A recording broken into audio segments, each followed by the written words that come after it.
Hello, and welcome to the show Goldsquadrongays. It's the podcast where two Star Wars loving gays break down each episode of their favorite Star Wars TV shows while also being gay as hell. I'm your host, Bradley Brower.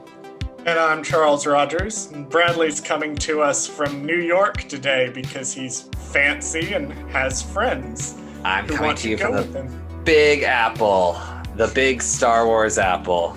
We're very professional. We're professionals who travel all the time. I know. Our lives are definitely sexy, and I have not spent the last year holed up in the same room in downtown LA. What's so funny about this, let me tell you. So my friends asked me to come on this trip with them, to break up the monotony of their relationship, because that's just what people do when they're in a relationship. They go on trips to kind of live their fantasy, I guess. I don't know. I'm not in a relationship. You bring the one friend with you so you can sort of justify it's not a couple's trip. Right, exactly. It's a friend group that's going. There's like one other friend. Exactly. So and they were not planning on this. So not only is it Memorial Day weekend, also this is the weekend that most of New York has opened up. Oh, so boy. Restaurants, everything have all opened up this week. So like everybody's freaking out trying to get reservations at all these different restaurants. Like they're like, people all went out of town for Memorial Day weekend. So everybody else is like, oh shoot, I can go to this fancy restaurant that I can never get into. And so that's what we've been doing, is just going to all these restaurants, just trying to eat as much as we can. So we'll see what happens. Amazing. That's what you get on a podcaster's salary is you get tons of fancy dinner reservations in New York. Bradley and I need to talk about the financials after we're done recording this episode, because I think he's been holding out on me. So there's one thing that I quickly want to address before we jump into the episode. Yes. And that is that I mentioned on a previous episode that we talked about the bogus sound effect. And I was like, oh, I wonder if that's the same one. No, you had said it was a Pokemon sound effect, but yes. Neither of us could really remember. I said, I'll ask Kyle. Right. I did have a chance to ask Kyle. Okay, Kyle and I actually sat down and pulled up on a big TV with a great sound system so we could listen to the comparisons. So it's alleged that the bogus sound effect is used for the Pokemon Palkia. Yep.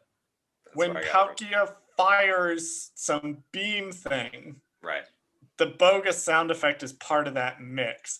And what we eventually decided, after much intense debate, because it was a debate, we had a legitimate back and forth for probably about 30-45 minutes on this. Oh, wow. Was that it's probably that they arrived at the same sound effect the same way. Because the Pokemon guys probably don't have access to the ILM sound library. Right. And I'm wondering, it has to be some kind of animal that they're copying but slightly changing or something. Right. And they just both independently made the same tweak. Right. That's what I'm thinking. Or the library of sounds that they took from just happened to be either generic ones or something so similar that it wouldn't even, you couldn't even... Kyle suggested that, and yeah. I don't believe that's what happened, if only because Lucasfilm is very, very famous for their sound design and how good their sound design is. That's true. I don't know. It's really hard to say because, to be fair, Pokemon is not that creative. It's, So it's, they recycle the same exact storyline every episode, but yeah, I don't really know. They still haven't come back for Butterfree. Well, they never will, because I think it's dead by this point. It's been 15 years. Yeah, come back for him. He's dead. Come back for him. Wow, that's morbid. So that was the only thing I wanted to get out of the way. I did want to address that we did in fact discuss this behind the scenes. Gotcha. So let's dive into our episode, which is called Rampage. Which now makes sense. Did you catch? I only just now, it's not in my notes, but I'm only just now realizing what I thought. It was weird that it was called Rampage. I was like, oh, it's the same as that video game where the monsters fight. Yeah. And only just now I'm realizing, oh, the episode is called Rampage because the monsters fight. Right. Yeah, I didn't think of that honestly at all. until just now, which is funny because I always, whenever I start the episode, again, like I said last episode, I never know what the episode is until the episode starts in front of me because it'll just randomly say the title. And I was like, oh, yeah, like you said, like it's the movie Rampage. It's the monsters fighting. Well, it's a video game first, and then they made a movie yes. with Dwayne "The Rock" Johnson, but which was a terrible movie, by the way. I have not seen it. Okay, yeah, I also, when I watch it initially, first thing in the morning, or late at night, I'll actually go in and I'll just click in from the main page and it takes you straight to the episode, which was good because this one, if you go into the individual episodes, the thumbnail for it actually spoils the mid-episode twist. Oh, does it? The thumbnail, yeah. Go and look at it after you've watched the episode. Okay. I mean, you've obviously watched the episode. For our listeners, right. Go and look at it after you've watched the episode if that's not how you got to it. Gotcha. It'll just tell you what the mid-episode twist is. Oh, interesting. Bradley, what did you think of this episode? I kind of liked it. It was kind of fun. Like, I was noticing as I was watching it, I was like, oh, I should know what that species of alien is. Oh, I should know what planet that is that he mentions that they were on at one point. I'm like, I know this is all from Clone Wars, and I just don't remember at all any of the information I was supposed to. You've gotten lazy because you know that I'll do all the research. Right. And then I'll come on the show with just a mountain of trivia, and you'll come in with that one piece that I don't have. I mean, I even wrote down like the first, because I had the subtitles on. So I even wrote down the first planet or whatever. And I was like, this must be important because we've probably already seen this planet or something. And it was like, we will get to that. I liked it. It was mid-tier for me. Yeah. I liked it a little better than episode 3. I agree. For example, I liked it a little better than episode 3. Liked it a little less than episode 2. It's been somewhere in about the middle for me. So I wrote down that this, I didn't write it down so much later because it doesn't technically come out till later, but I felt like this episode was very Mando season 1. Yeah. There's like, also like a lot of discussions of bounty hunting and some of the terms that come up. Well, it was that very like similar thing of like, if you want to continue moving the plot forward, you have to stop on this random planet, do something for me, and I'll do something for you. And then you can move the plot forward. It feels very much like in a video game where you have to kind of grind it. Like you hit a section where it's like, oh, you must be level 12 to advance the main plot. And you're only level 10. So you're like, well, I got to go do side missions. It's like a bad Ubisoft game or a bad RPG where it's like, nope, you got to go do some side missions before you're high enough level. Exactly. To learn the plot information. We jump into our intro, and I just want to say here, I've thought about noting this every episode, and I don't think I've noted it yet, but I have no idea why they included a skip intro button on 3 seconds of introduction. You know what's funny is I actually skipped it, and I forgot, because I was like, I thought, oh, when it says skip intro, I thought it was going to skip the Star Wars logo intro. But I realized now I had already watched that, so I didn't know what I was skipping. And I thought it was maybe like a recap instead. 3 seconds, blah, yeah, and you're into the episode. Like by the time my brain registers there's a skip intro button, the intro is already gone. Yeah, that's so silly. Hilarious. They have given Omega a hand-me-down kind of walkie-talkie arm thing. Yeah. That we've seen both the Jedi and the clones use throughout multiple forms of media. They've given her crosshairs, but he doesn't really need it. And they discuss how they're going to a planet called Ord Mantell, and there's a bounty hunter after them. Now, this is super funny to me because in Empire Strikes Back, there's the line, Han delivers the line, that bounty hunter on Ord Mantell changed my mind, when he's talking about leaving at the start of the movie. Oh. So I thought it was funny that they included the words Ord Mantell and bounty hunter, or Ord Mantell and bounty hunter really close to each other, because that's the first time we heard of it. The bounty hunter they ran into on Ord Mantell is the one that changes Han's mind about staying with the rebellion. Gotcha. You didn't catch that at all? I had no idea that was even a thing, honestly, because You saying it brings it back to me, but now I'm like, I was like, when they said it, I would have never. I would have been like, yeah, that was probably something A from Clone lot Wars. of Empire Strikes Back references in this show. Yeah, Have you I caught that? wonder There's a why. lot of them. Maybe I don't know why. I don't know what other than just maybe that's maybe Dave Filoni's favorite movie, but I don't know what else. They just have a lot of Empire stuff they're throwing in here. It's just funny to me. There's a lot of Empire stuff that they're throwing in here. Gotcha. Not really sure about Wrecker's squat form. That's not an exercise that I actually do. Yeah. But he is pressing his gonk droid again. Pressing his gonk droid. I wrote that down too. I said, "Oh, gonk! Time for gonk presses." Time for gonk presses. I would probably exercise a lot more if I was doing it with a gonk droid. Right. But I did notice later in the episode, she does say gonky. Yes, I do have that noted that this is our first. We mentioned previously in a previous episode that Twitter had identified it as gonky. Yeah. And I had said, well, I'm not sure if we've actually officially named it gonky. Gonky is the official name now. So now we know. Gonky is the official name. I have a note here to go back and watch the Bad Batch arc from the Clone Wars to see if they named the gonk droid. Oh, there you go. But we do have an official name. The name is Gonky. The trend of there always being a droid continues. Right. So they mentioned needing to talk to someone named Sid, who was a contact for the Jedi during the Clone Wars. Now, I checked, and there's no mention of Sid anywhere before now. Okay. This was not a thing from Clone Wars. This was not a thing that I overlooked in one of the comics. You know, Sid is... You would be forgiven for not knowing who Sid is because this is the first time Sid has actually shown up. I figured we were going to get another diner owner who... 50s diner owner that knew the clones or something. Yeah, whatever happened to Dexter Jetster anyway? I'm sure there's a comic book about it.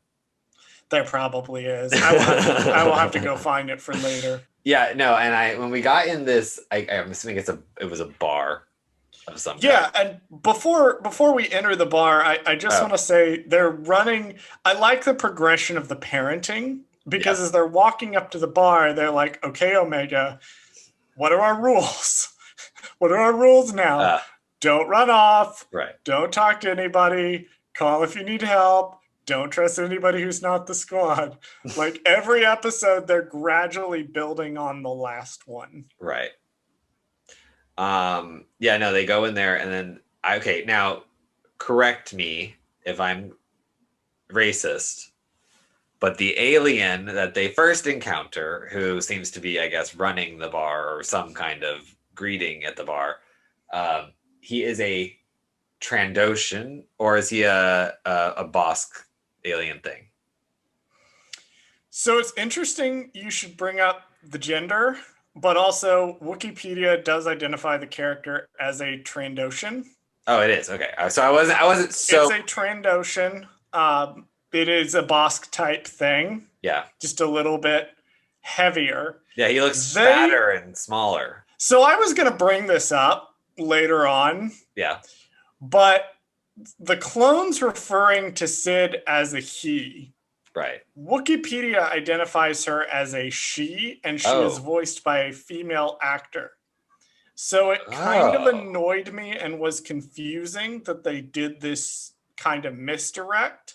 Right. And then never actually clarified. They never corrected it because they don't ever not refer to Sid as he afterwards. So the joke they're trying to do is that they think that Sid is a man, which does not make a lot of sense in this universe. That they would just sort of assume this mysterious person that worked with the Jedi is a man. If anything, they would not. Maybe in Legends. Yeah, they would... I guess the misdirect they're trying to do is you think you're looking for a man, and then it turns out it's this Trandoshan woman, but she never identifies herself as female. The subtitles never identify her as female. Wikipedia does, and the voice actress is female. We'll get to who the voice actress is in a second because it's kind of cool. Okay. But it seemed like set up with no payoff and was unnecessarily confusing. Yeah, and then I also was thinking too, if I mean, I didn't know she was Trandoshan, but I just guessed. maybe all female Trandoshans are smaller and rounder. You know what I mean? Like there's just part of Maybe. I the think I anatomy. think this might be the first female Trandoshan we've seen. I think she is. So Hmm. that was weird. I did not, I swear to you, this whole episode, I did not know she was female the whole time. I thought her voice was interesting because I was like, it doesn't necessarily sound like it fit for a man, right? Like I knew in my brain That's the there was joke something they're off. trying to go for, is that the Gotcha. clones think they're looking for a man. Right. It's actually a woman. It's kind of a tired joke, but Yeah. because they never explicitly confirm that this was a mistake on their part, it's like kind of weirdly. I'm going by what Wikipedia says, which Wikipedia identifies her as female. Gotcha. Who's the If voice actress? so, we'll just go ahead and say who the voice actress is. The voice actress is a woman named Rhea Perlman. Okay. She That is. sounds familiar. She's been in a few things. The one that I've seen that she's been in was she was in Matilda, playing Danny DeVito's wife, Oh. which was funny because up until 2017, she actually was Danny DeVito's wife. That's hilarious. They are, according to Wikipedia, they are separated but not divorced and still very close friends. Oh, But damn. that is what she's known for, is being in a few films and being married to Danny DeVito. Gotcha. That's hilarious, actually. Well, now she's a Trandoshan. And Now not she's a Trandoshan. And she's not a thug. She's a barkeep. She owns a casino. Right. So we go into this casino. It's deserted. There's some people fighting. There's some cleaning going on. This is exactly what day drinking in central Atlanta is like, by the way. Right. In case anyone was wondering, this is exactly what it's like. We get this sort of misdirect where they're like, oh, we don't know who Sid is. Mm-hmm. The misdirect where they assume they're looking for a man. They're actually looking for a woman, apparently. Again, it's never explicitly confirmed. I'm going by Wikipedia, which identifies Sid as a female. Right. Wikipedia could be wrong. Either way, Omega successfully identifies Sid, and this is interesting because it could either be the real first instance of the premiere, or since the premiere, of Omega actually using the Force. Yeah, I thought that when I was watching it somehow, or just one of those Attack of the Clones style from the mind of a child moments. I thought it could be both, because when you said that, I was like, oh, she's got some intuition. She just knows. Like, you know, she kind of looked at her, she's like, you're Sid. But then at the same time, it's also kind of that whole, again, like you said, the child is the, you know, most smartest person in the room where all the adults are idiots, you know, kind of thing. And which is a common thing in yeah. Star Wars. So, I mean, it could have been either one, because all of the Bad Batch basically gave up immediately. He was like, I'm not Sid. Okay, great. Thanks. We'll go look somewhere else. We've identified this in previous episodes, they are very bad at not being clone special forces. Yeah, I know. Anytime they have to be anything other than clone special forces, they're super bad at it.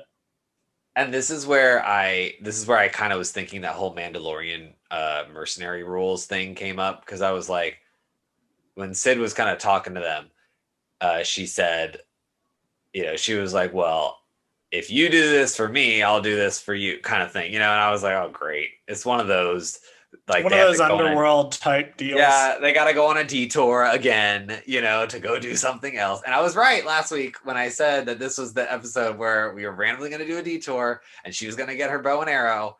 Now, I wasn't like super specific on like the episode being focused on the bow and arrow, because they kind of just, that was a throw. Again, we're gonna let Bradley do the guessing from here on out. We're gonna let him make the predictions. Yeah. I even noted here, I was wrong that we were actually going to go to Zygeria, but I was obviously right that we were going to see Zygerian slavers. Yeah. So I was right about that, but we saw it from the trailer. I was wrong about where we were actually going to do it. Or not, I was wrong about the planet from Slaves of the Republic being called Zygeria, because they mentioned Kadavo in this episode. And then we had a whole nother section where I said I was going to like research it and come back next week. But then Bradley had to walk away for like 2 minutes, so I researched it anyway.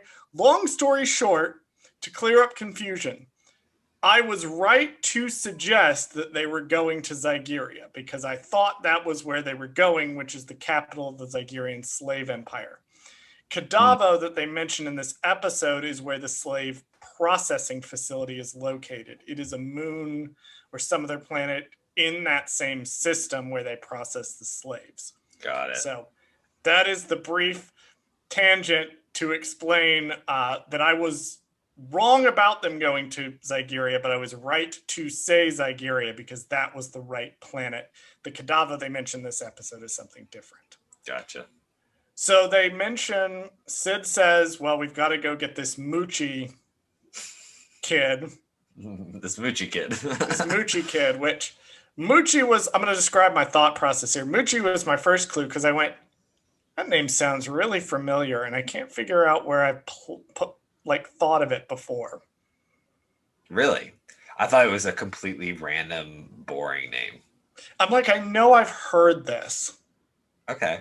We're flying out, and Omega doesn't know what a slaver is, which they have to explain slavery to a little kid. So that brings up a really weird question. What do they teach the kids or the clones as they grow up? Like, as they're, they only teach them battle? They don't teach them anything else? They don't teach them what a slave is? Or maybe Omega just hadn't gotten to that point in the curriculum yet? Because maybe she's not a fast-growing clone. We don't know. I mean... Maybe it's the equivalent of Space Texas, where they just like to pretend certain parts of American history didn't happen. That's probably 100% true. So they fly down to these ruins on the other side of Ord Mantell. Their record briefly mentions Kuat. It's a reference to the planet Kuat being where the Kuat drive yards were, which is where a lot of different ships were manufactured. At least they were in Legends. I'm pretty sure they're also manufactured. A lot of ships and ship parts are manufactured on Kuat. Mm-hmm. I don't know if we've seen it yet. I do like how Hunter gives, when he says go back to the ship, he says that's an order. Yeah, it was almost like, and she goes, yes, sir. Like he's like the captain. You know what I mean? Like it was weird. She wants to feel like she's part of the squad. So framing this correct thing to say is go back to the ship as don't argue with me. That's an order. In order to fit in with the squad, she's going to be like, yes, sir. I will follow orders because that is what a good squad member does. It's like, okay. So, long story short, the Bad Batch goes down. We encounter a Breezak, which are the large winged creature that the Zygerians ride, and the Bad Batch is captured. And then we get a scene with Sid back at the thing. Now, did you recognize who she was talking to? So, I knew it had to be important. I couldn't necessarily tell right away who it was, but something, I don't know what it was. Somehow I knew exactly who she was talking to. It's the voice and the subtitles specifically identifying the language as Huttese. I think that's what it was. I think that's how I knew because I was watching with the subtitles on and I instantly just said who the fuck else speaks Huttese? You know what I mean? Even though half the universe in this world, half the universe speaks Huttese, but it doesn't really make any sense. I was like, but who else? And I don't know. Somehow I just knew who it was. It's the Force. You tapped into the Force. It really was. It was. I might be an enhanced clone. Who knows? I clocked it immediately, and that's when my brain started working. I was like, is Mochi another Jabba the Hutt kid? No, Jabba the Hutt's kid is Rada the Hutt. Yeah, and I was thinking too. Wait, is it another kid? What's going on here? Yeah, I was thinking maybe they're looking for a baby Jabba. You know what I mean? But we already had one of those in Clone Wars. It was named Rada. Well, maybe it was this. Well, but I thought, but maybe this is just a play on that same first episode, right? And then they are going to get the teenage baby Java, So like, who knows? Jabba has a whole extended family. To be fair, they're all like fucking slugs anyway. So I mean, I'm sure they have like a fuck ton of kids. Who knows? Have you seen the artwork from the High Republic of the huts that are just like jacked? No. There's art from the comics of the High Republic where the huts have like 6 packs. Oh, ew. Like the implication is that they can generally be very muscular, but like Jabba just super let himself go. Well, and then also the only other two though that we've seen are his cousin / brother, right? We've seen the whole council in Clone Wars, but they all look like him. Right. They're all like fat and whatever. And then his mom is like, or I don't know if it was his mom or like the queen of the huts or something. She was like just massive. Yeah. She was like this huge, like she was like a fucking whale. Like she was just like she didn't even move. That was there's a lot of Clone Wars episodes that I need to go back and rewatch. And then the only other one was the female one we saw in Phantom Menace, but Gardula. Right, but she kind of was just like she just had boobs. So it was like she was just Jabba with boobs. Right. So which is so clever of them. Right. However, will we identify this slug as female? Mm-hmm. Let's give her slug boobs. I'm surprised they didn't give her eyelashes too, like. So Omega's skulking around on the rooftops. The Bad Batch is trying to communicate to her to get them their gear back. Clearly, hand signals need to be next on the agenda. Yep. The Zygerian's Russian accented leader, his name is Rainey. We've never seen him before. Oh, we've never seen him before? He seems so familiar. His name is Rainey. We've never seen him before. Okay. He's new. Gotcha. I, too, thought we might have seen him in the Slaves of the Republic art. We haven't. Okay, that's what I thought. I was like, was he in those episodes? Because he seemed so familiar, but maybe not. Omega, drops a rock by accident and then drops on top of a cage and looks in the cage. And when she looked in the cage and the growl started, I went, that was the minute I clocked it. Oh, yeah. You're like, that was Moochie. I was like, oh, I know where I've heard this name cried out in distress before. In Return of the Jedi. So they actually say it in Return of the Jedi? They actually say the name in Return of the Jedi. I did not know that. Yeah, they have this weirdly extended sequence where after Luke kills the Rancor keeper runs in and is like breathlessly sobbing and has this dramatic moment of Moochie. Oh, I thought he was saying like something in Huttese in that part. No, it's the Rancor's name apparently. Oh fuck. Okay. So this brings up so many questions because not only well, sorry. Let's continue with the episodes. We can get to what this thing is in the cage. They mistakenly identify the kid as Moochie. The Moochie is not the kid. It is the Rancor. As we were recording this, I was double checking because I thought Moochie was the Rancor. We caught it this time. Everyone celebrate. Charles does not have to go on the next show and mea culpa because he actually caught his mistake in the recording. According to Wikipedia, the actual Rancor that is killed by Luke is named Patissa. Not Moochie.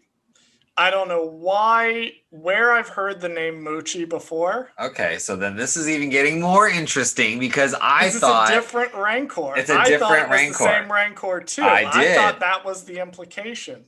Because we could talk about it now. It's not that important, but we find out later that Moochie is a girl. Yes. And so that brought up the implication that the Rancor from Return of the Jedi was female and not a male like we all just randomly assumed, right? And so Baby Rancor is not the same rancor. So it's not the same rancor. I thought it was the same rancor. But then why would he have? Okay. So did they just start breeding like rancors in front of each other? Like maybe like I always thought Java only had one. I thought it was like a King Prana situation where he just hired somebody to get him a rancor. Yeah. But it's like a Tiger King thing. Yeah, no, it's like apparently they're not the same rancor. Right. I thought they were. I thought I had heard Muchi before during Return of the Jedi, but no.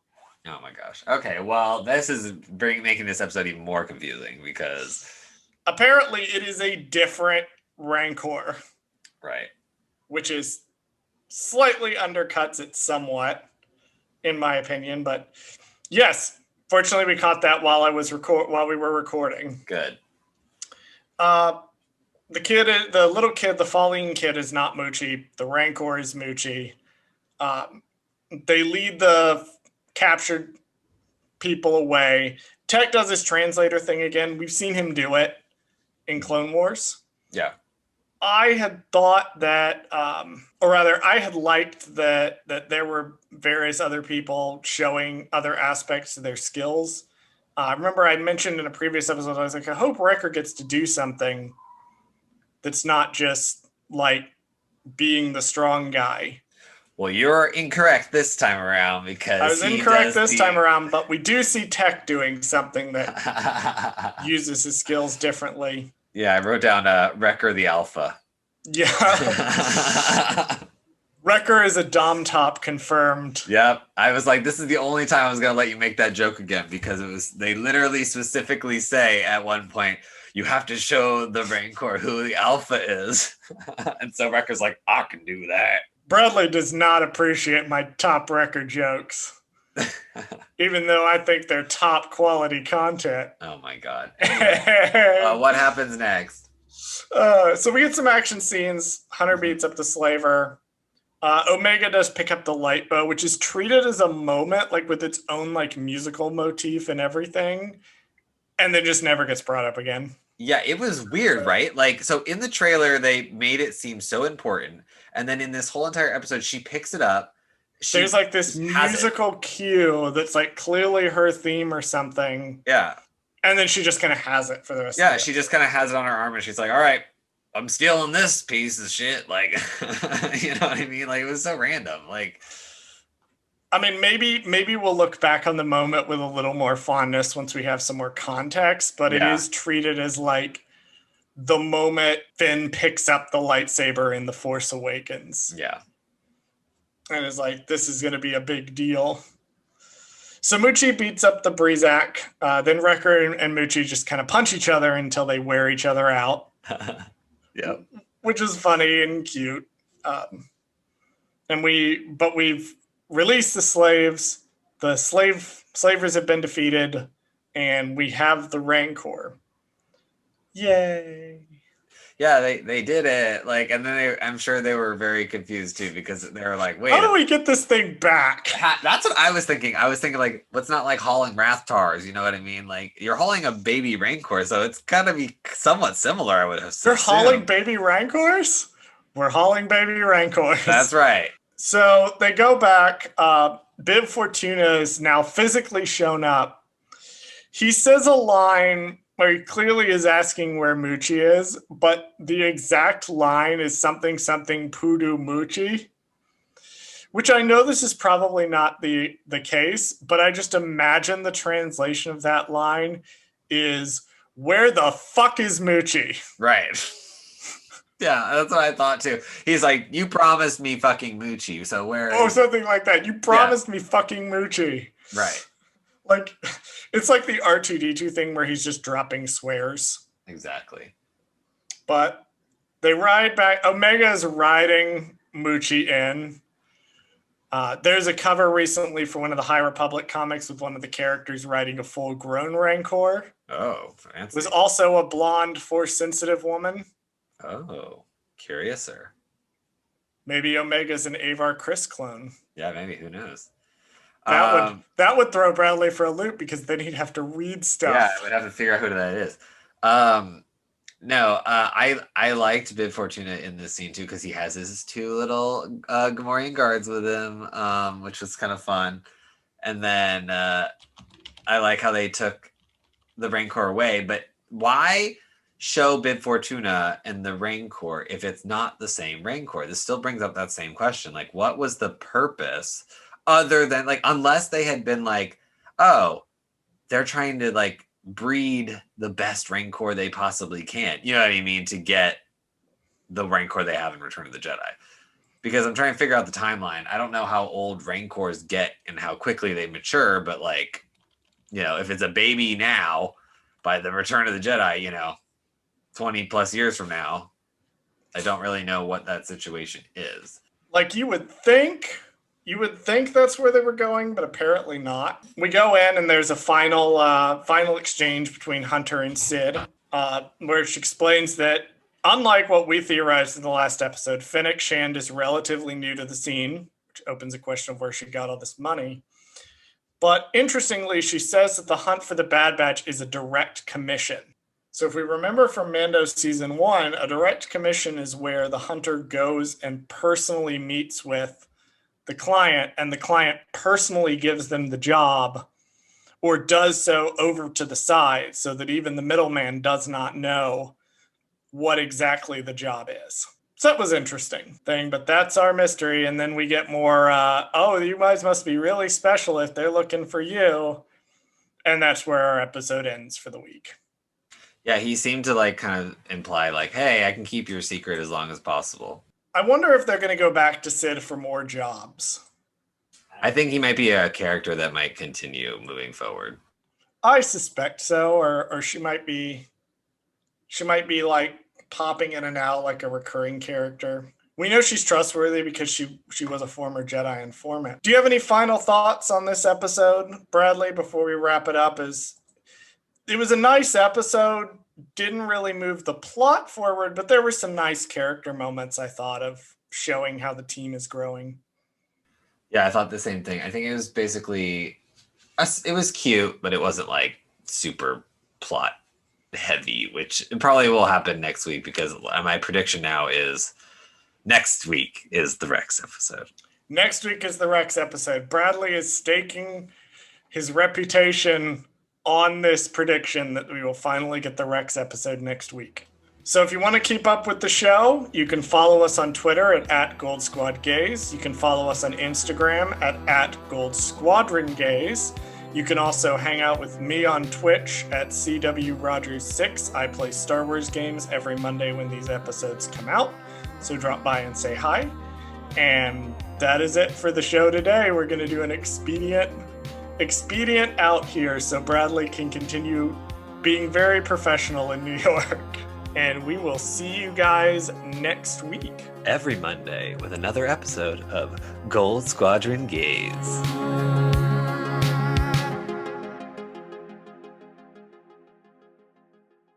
Exactly. We have to make 100% sure that everyone knows this is a woman hunt. Right. Does it make sense for the anatomy? Who cares? Who cares? Space boobs.